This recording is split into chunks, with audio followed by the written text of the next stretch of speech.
If you're struggling to figure out what's the optimal pet and hero equipment combination for your favorite attack strategies, don't worry, we've got you covered. We're going to go over the perfect combinations for 12 of the most common attack strategies in the game. Now, it's worth noting, whilst all of these recommendations will be based at Town Hall 16, most of the attack strategies, regardless of Town Hall, will have similar hero equipment. Now, if you're a lower Town Hall, you obviously won't have some of the pets, but if you've got any questions, whether you're a lower Town Hall or you think your attack strategy wasn't covered today, put them down in the comments below. In fact, I challenge all of you to put so many questions down below that I can't respond to all of them. Let's start off with Super Archer Clone Root Rider, and thankfully, this is pretty basic hero and pet combinations. So we're going to have a look at this now. In terms of this graphic, you have the hero on, hero on the top row, then the pet that's attached to the hero will be below it, and then you've got the two equipment here, and the equipment is ranked in order of priority. So for instance, the gauntlet is more important to have leveled up than the spiky ball in this attack strategy. Invis Vial is more important than frozen arrow, and so forth. And really the only things you could change with this army is the diggy here if you aren't doing a Warden blimp,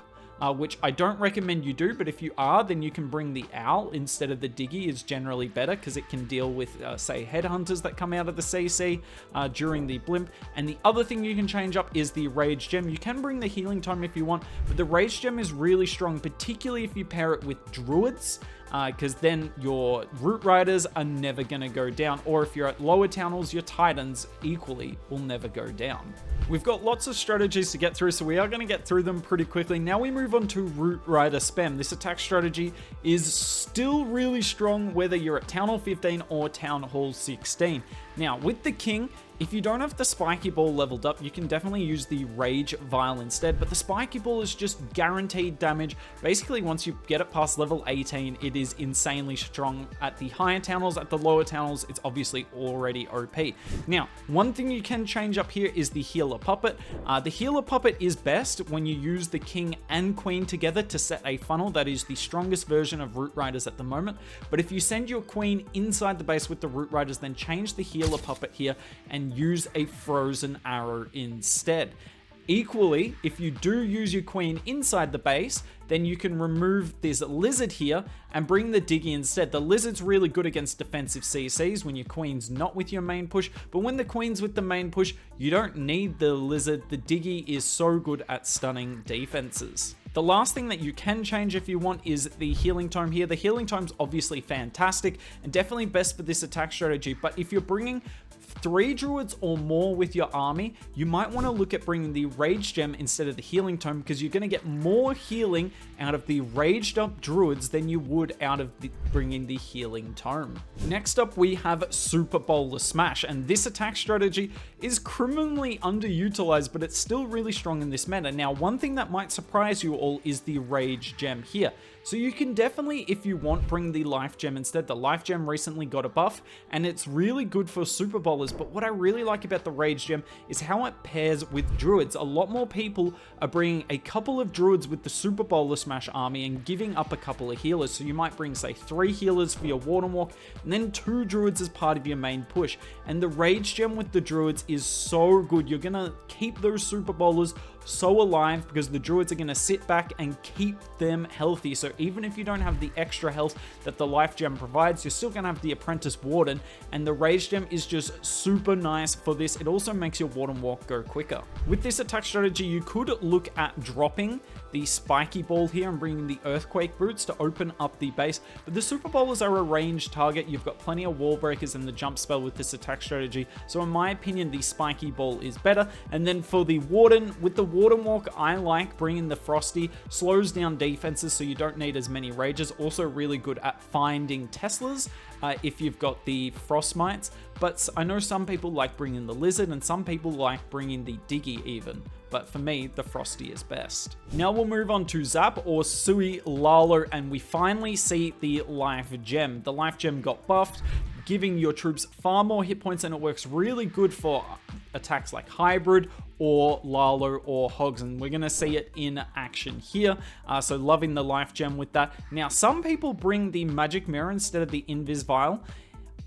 For me, if you've got an invis spell that you can bring with your Sui to keep your mirror clones alive, then bring the mirror clone. But for instance, with Zap Lalo, you don't have an invis spell with the army, and for me, the invis vial is just really good. You get guaranteed damage, whereas keeping the mirror clones alive when there's still so much base up is really difficult. We're also going to be bringing the Diggy. Even though it's a Lalo attack, we're going to bring the Diggy because of its ability to stun defenses, and we're not really worried about the Diggy pulling ground skeletons or pulling the CC. We're going to pull the CC with this army regardless, whether it be the heroes or the royal champion, and the skeleton traps aren't the end of the world, but the ability to stun particularly major defenses is huge for our Lalo.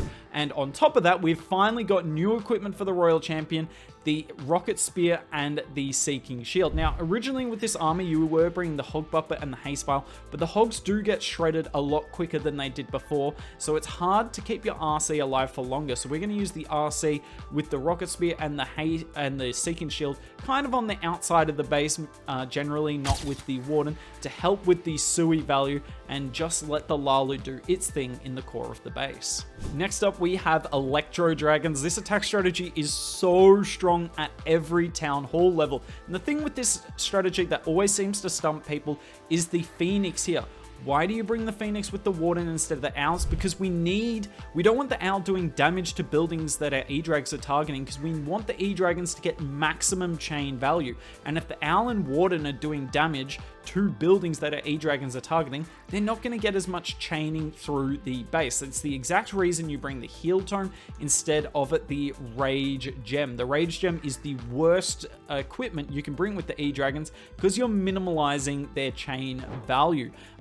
Because we have the Phoenix on the Warden, we've got to bring the Frosty on the King. You can also bring the Yak or the Diggy, but for me, the Frosty is best. And we finally have the Giant Arrow. With any air spam attack strategy, you want to bring the Giant Arrow, remove some air defenses, or even better, sweepers off the map before you start your air spam army. And then for the Royal Champion, with any air attack, you're going to bring this combination here, because you don't have as much tanking for the Hogs because your troops are in the air rather than on the ground. So this combination is by far the best. Now we go to the other air spam army, Dragon Clone. And because dragons don't chain through the base, we are going to bring the Owl with the Warden, and the Phoenix can go back to the King. But everything else is essentially the same as E-Dragons. Both of these armies are so strong in the meta currently. Now we move to the Queen Charge armies. We are going to start with Queen Charge Lalo. Now, Queen Charges are not powerful at Town Hall 16 at the moment, but I know there's some of you that do these attack strategies, particularly at the lower Town Halls, so we do have to show it. Yet again with the Lalo, we are bringing the Diggy. It doesn't make sense, I know, because the Diggy is a ground pet. Why are we bringing with air? It's because the stunning effect of it is more powerful than bringing, say, the Owl, because the Owl does nice damage, but I want that stun on the defenses. And interestingly enough, I'm going to recommend you bring the Heal Tome, even though it got a nerf. When you're doing the Lalo with Queen Charge Lalo, the Lalo only goes for probably a minute, but it's only really fighting defenses for about 40 to 45 seconds because you go across the base very quickly. So you don't really need the Life Gem because you're often popping the Warden ability nearly instantly with this army. I want the healing effects of the Healing Tome to keep the troops healed throughout the 45 seconds. It will last most of the time. Whereas when you're doing Zap or Sui Lalo, you need the troops to live for at least a minute and a half is generally the Lalo length. So the Life Gem is better at keeping them alive for longer. Everything else here is kind of exactly what you expect. When it's a Queen Charge attack, we're always bringing the Frozen Arrow and we're always bringing the Invis Vial. I know some people like to bring the Magic Mirror with the Queen Charge. Don't do it. It's not a good idea at all. It can go so bad so quickly. Next, we have Queen Charge Root Rider, probably the strongest Queen Charge army at Town Hall 16 currently, and it is exactly what you would expect, almost identical to the last army. In fact, it's basically identical, except because it's a ground army, and particularly because the Royal Champion has tanking from all the Root Riders in front of her, because you're going to deploy her with the Root Riders. The Haste Vial and the Hog Puppet is the best combination here. The Haste Vial doing all that extra damage throughout the battle, not just from the ability, but also the Haste passive speed up. I think it's 18%. is really underrated and makes the Royal Champion so much stronger, but only when she can be tanked for. And the last of the normal Queen Charge armies is Queen Charge Twin Hogs. You can also lump Hybrid in with this, would have the same hero equipment and pets. And we do see the Life Gem here. The Life Gem's just perfect for this attack strategy. There are so many different units and they're all going to get way more hit points thanks to the Life Gem here, and particularly the buff it got recently. Everything else is exactly what you would think. We're running a ground army, so we're running the ground army combination for the Royal Champion. Now we move on to an atypical Queen Charge army. It is double hero charge. So we start off with the Warden Charge in this army. We are going to use the Jelly. Now I prefer the Frosty personally because you just don't get into as much trouble with the Frosty, and the Frosty also slows down defenses in the nearby area. But I know a lot of people that use this attack strategy like bringing the Jelly because you get the ability to pop your Fireball far earlier because your Warden gets in a position far quicker. You just need to make sure that your Warden doesn't go down whilst he's in Jelly mode. Now we go to the Queen Charge part of the attack, and this is the only Queen Charge where I'd recommend the Magic Mirror instead of the Invis Vial. And the reason for that is your Queen Charge isn't under anywhere near as much value because the Fireball generally clears out a huge chunk of the base, and in particular a lot of the DPS on the base. So when your Queen does pop her ability, she's far less likely to be taking a lot of damage in this attack strategy, and you can probably keep her mirror clones alive, especially if you've got one Invis spell and one Rage spell.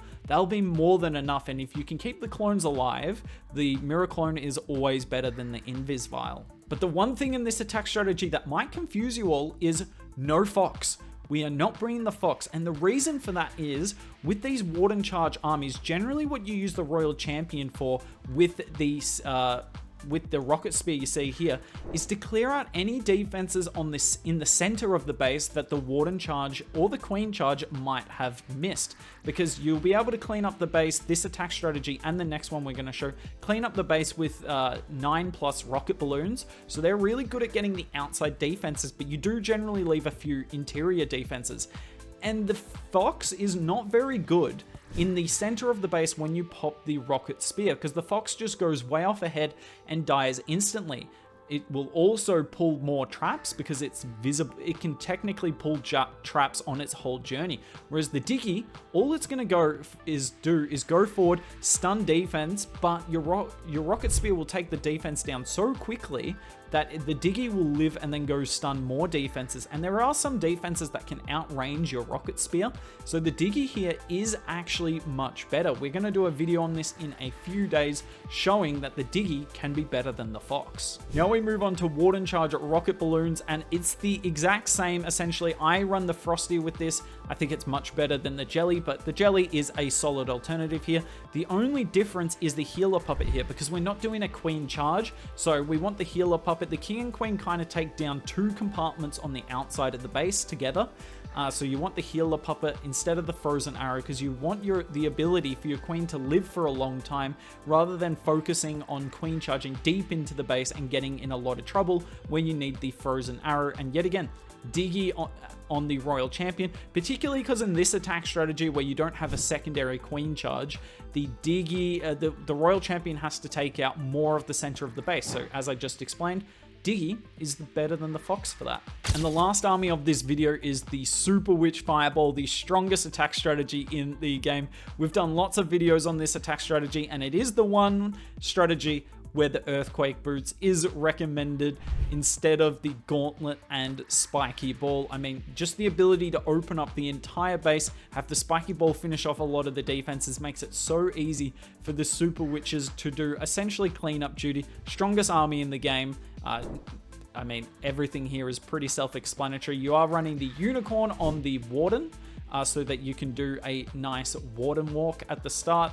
Make sure you don't need to use as many Druids so that you can keep him alive and get that OP Fireball in.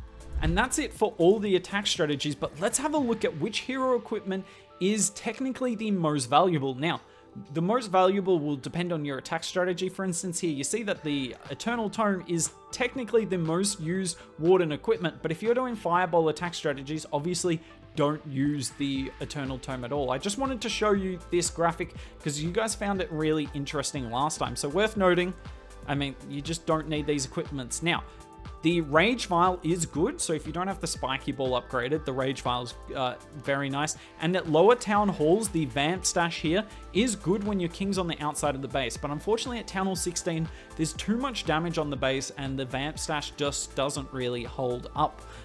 You've got all of the queens. Let's move on to her here.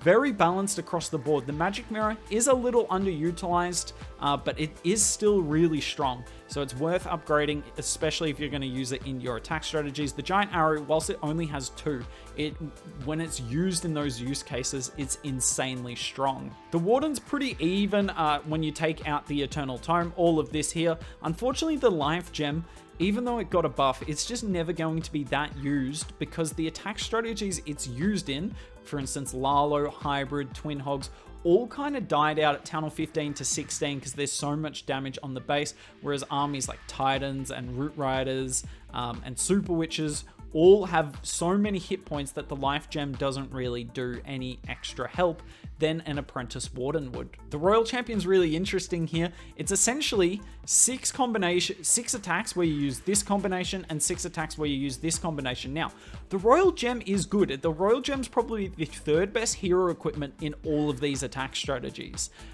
but it's just not the 2nd best in any of them, so it's not really worth upgrading. I do like it, but it's definitely the one you should upgrade last. Then on the far right here, you can see we have the pets. Most of the pets are getting a say. Obviously, no Lassie and no Yak, because they're just kind of terrible in this meta, but you can see the ones that we use the most. The Unicorn and Phoenix is used in every attack strategy. The Fox is used in every attack strategy but those Warden Charge ones, and then you get a mix from the rest, but the Diggy and Frosty are definitely the best of the rest. I did try and keep this video short, but it looks like I've gone a little long. Sorry about that. Do let me know down below if I got anything right or wrong. Would love to hear your opinions. And if you want to see us talk about hero equipment and how much it's changed Clash of Clans, and has it changed Clash of Clans for the better, we'll link that on the left.